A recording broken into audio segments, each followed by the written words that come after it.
Bonjour à tous, bienvenue au webinaire d'aujourd'hui qui portera sur les arrêts et les redémarrages des tours de refroidissement. Au cours des prochaines minutes, nous allons aborder les bonnes pratiques et les enjeux reliés à ces arrêts et départs.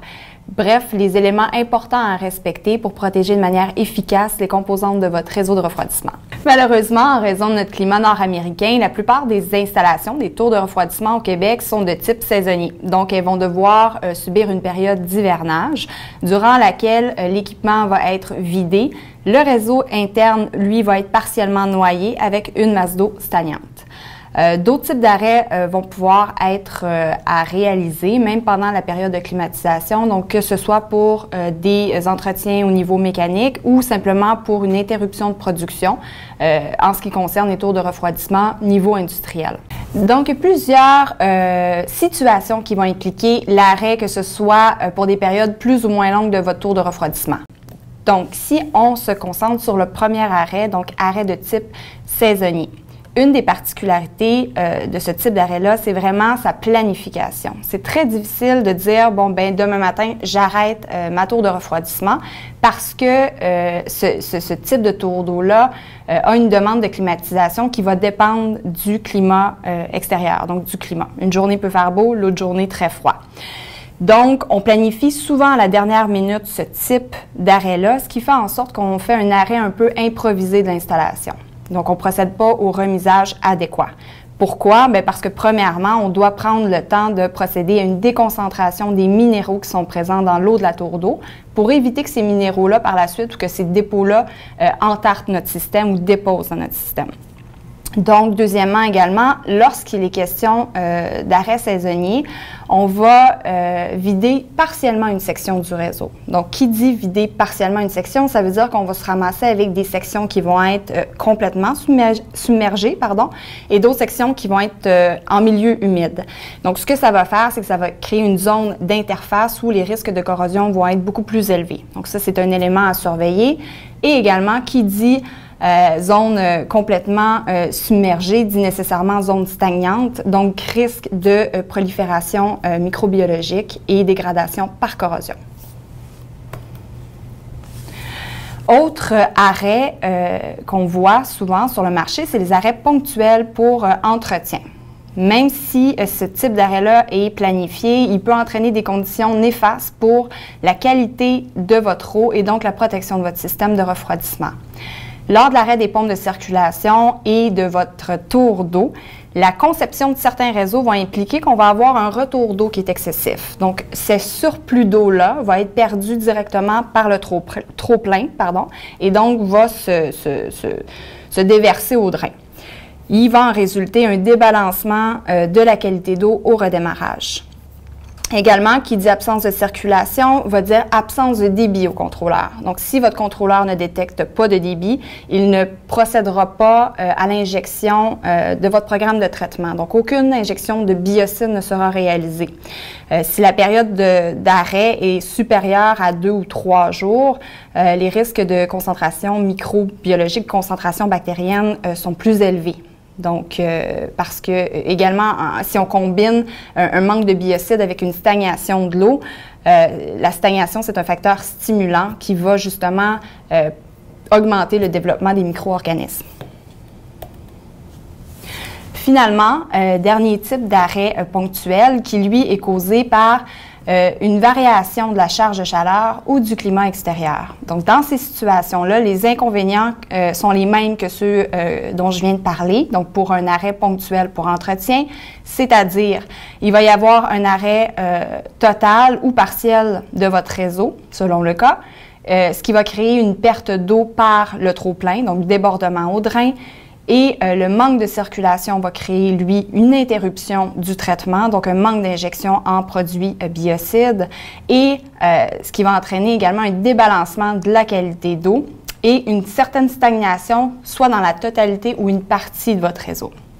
Donc, dans le cas des systèmes de climatisation qui ont des équipements de refroidissement en redondance, il est possible d'observer un type d'interruption de circulation uniquement dans une partie du réseau.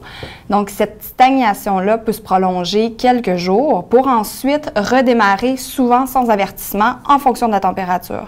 Donc, les risques reliés au développement de bactéries, de la contamination globale du réseau sont vraiment élevés. On peut observer ce type de conditions-là aussi avec l'opération des condenseurs évaporatifs, qui sont des équipements qui peuvent fonctionner en mode variable de sec à humide. Donc, l'eau retenue dans le bassin va pouvoir être stagnante et sans traitement biocide pendant plusieurs jours, ce qui est problématique. En résumé, peu importe la cause de votre arrêt de circulation d'eau dans votre réseau, il va toujours en résulter une difficulté à maintenir une qualité d'eau qui est acceptable. Donc, typiquement, il va y avoir perte d'eau par débordement au trop-plein. Cette perte d'eau-là va créer un débalancement des sels lors du redémarrage, ce qui va venir affecter la concentration en inhibiteur. Pourquoi? Parce que votre produit inhibiteur est injecté en fonction de votre compteur d'eau. Donc, si l'eau perdue ne passe pas par votre compteur d'eau, ça va empêcher le dosage adéquat de votre inhibiteur de corrosion. Donc, ce type d'injection-là devient inefficace en période de redémarrage. On doit donc s'attendre à une concentration qui est inférieure aux normes fixées. Et également, on revient avec l'absence de circulation d'eau qui implique également l'interruption totale de l'injection des biocides ou encore une distribution qui est inefficace dans certaines sections de votre réseau. Donc, un arrêt saisonnier ou ponctuel va principalement causer des problèmes. Donc, problèmes de déposition en premier en raison de la stagnation de l'eau. Donc, il est possible de prévoir un problème d'accumulation de dépôts par décantation. Donc, qui dit manque de circulation, ça va faire en sorte que les minéraux qui sont présents dans l'eau vont tranquillement se déposer dans les sections les plus basses, donc dans les bassins, réservoirs internes et tout. Donc, ce qui fait une accumulation. Et également, si vous avez un système de filtration, donc filtration au sable, dans votre réseau de refroidissement, bien, celui-là devient non usuel, si on veut, inefficace, parce qu'il va être clairement à l'arrêt. Il n'y a pas de débit qui passe à travers lui, donc la filtration est nulle. Également, problème de corrosion, qui lui va être causé par le déséquilibre de la qualité de l'eau. Donc, causé par le déséquilibre, on en a parlé précédemment, par le manque de produits inhibiteurs dans le réseau au redémarrage. Mais également, la corrosion, c'est un ensemble de facteurs qui comprend la dynamique de circulation de l'eau, la présence de dépôts et de biofilms dans votre réseau et l'équilibre de la salinité de l'eau qui est un élément contrôlé par le système de purge. Et on le dit, en arrêt de circulation, le contrôleur ne peut pas assurer l'équilibre normal de la qualité d'eau. Il tombe en mode pause. Donc, c'est des problèmes auxquels il faut porter attention. Également, un autre problème est la croissance microbiologique. Donc, ce problème causé par le manque de circulation. Et également, c'est accentué par l'interruption des injections de biocides et la stagnation, qui sont également tous les deux des facteurs stimulants pour la croissance des micro-organismes.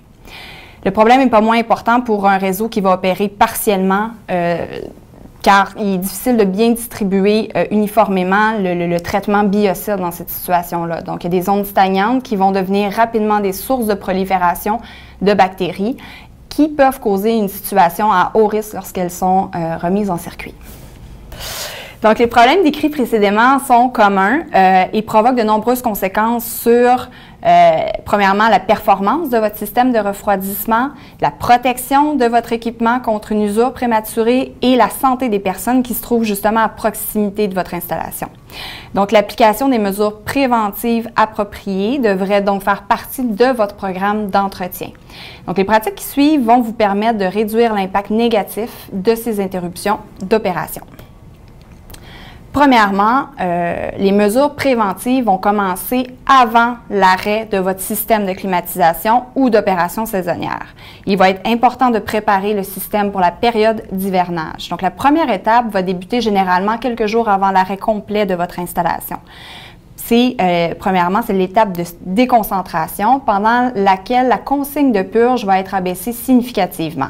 Donc, cette phase-là va permettre de réduire la concentration des minéraux qui sont présents dans l'eau afin d'éviter qu'il y ait une concentration de particules solides qui forment des dépôts dans votre système. À titre d'exemple, si vous êtes situé dans la région de Montréal et que vous avez une tour d'eau, vous maintenez une conductivité d'environ 1200 micromos. On va, par la déconcentration, réduire cette consigne de conductivité-là de moitié, donc entre 500 et 600 micromos. Une fois la déconcentration effectuée, un jour environ avant l'arrêt complet de votre système, il est recommandé de procéder à l'ajout d'un biodispersant et d'un biocide rémanent. Ça veut dire un biocide non oxydant pour désinfecter de manière préventive votre système. Prendre note à cette étape-ci, en période de remisage, que les biocides oxydants tels le chlore, le brome, ainsi que les biocides non oxydants comme le glutéraldéhyde sont à proscrire, donc à ne pas utiliser en période de remisage.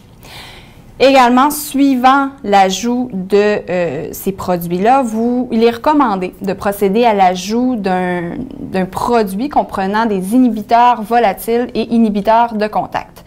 De cette façon-là, on va être en mesure de former une pellicule protectrice durable qui va demeurer présente sur l'ensemble des surfaces durant la période d'arrêt. Donc, de cette façon-là, on va protéger les surfaces qui vont être complètement immergées et les surfaces qui vont être en milieu humide non immergé. On laisse circuler et ensuite, on purge totalement ou partiellement le réseau selon vos besoins. Finalement, durant cette période, la plupart des clients vont privilégier un nettoyage mécanique complet de l'installation, donc à l'aide de jets à pression.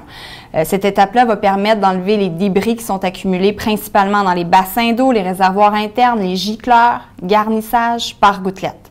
Si ce nettoyage-là mécanique n'est pas effectué au moment de l'arrêt, important de le prévoir au redémarrage. Donc, ce type de nettoyage mécanique doit être effectué au moins une fois dans l'année. Maintenant, au redémarrage, c'est une étape qui comporte également son lot d'intervention. L'élément important à réaliser en premier lieu est l'enregistrement annuel de votre installation à la RBQ avant le 1er mars de chaque année. C'est une étape que vous devez répéter obligatoirement à chaque année et je répète avant le 1er mars. Ce sont les propriétaires des installations qui doivent transmettre les informations à la RBQ. Une fois que c'est fait, vous pouvez vous concentrer sur les étapes de redémarrage de votre installation, c'est-à-dire si vous n'avez pas procédé au nettoyage mécanique, c'est le moment de le faire. Afin de justement enlever tous les débris qui auraient pu s'accumuler pendant la période d'hivernage.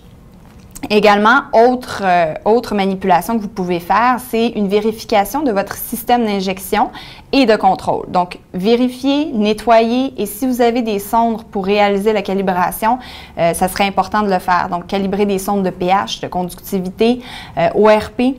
Également, si vous avez un système de filtration sur place. Quand je parle système de filtration, je fais allusion principalement au filtre au sable.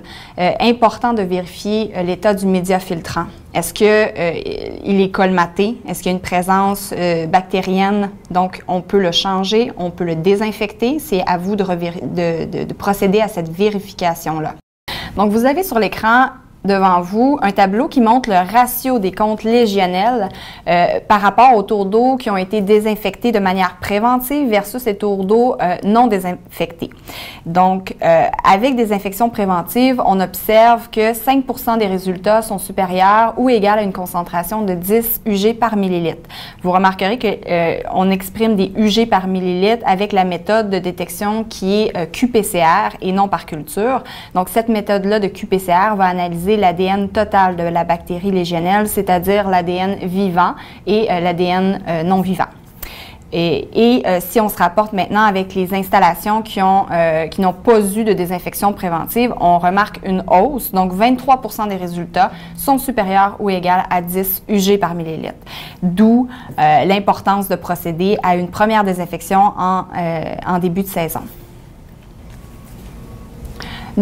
Donc, lorsqu'un réseau est arrêté de manière provisoire, que ce soit pour une période d'une semaine ou deux, il y a également des consignes à respecter. Donc, encore une fois, important de procéder à la déconcentration des minéraux présents dans l'eau et d'ajuster le taux de purge en conséquence. Souvent, ce type d'interruption-là va être réalisé pour procéder à une période d'entretien mécanique. Donc, ça va être le temps privilégié pour effectuer le nettoyage mécanique à l'aide de jets à pression et également de procéder à une désinfection préventive à l'aide d'un halogène, donc produit oxydant, soit à base de brome ou de chlore. Cet arrêt va également permettre d'inspecter les différentes composantes de votre tour de refroidissement et de votre réseau pour détecter les sources de problèmes potentiels. C'est aussi l'opportunité pour faire l'inspection, l'entretien des équipements qui sont utilisés pour le traitement de l'eau. Donc, système d'injection, contrôleur de purge, les sondes d'analyse qui vont être en ligne et les unités de filtration, telles le filtre au sable. Il est important de ne pas négliger les arrêts de courte durée également. Donc, du moment où il y a stagnation de l'eau, il faut se méfier des possibles concentrations bactériennes, prolifération bactérienne.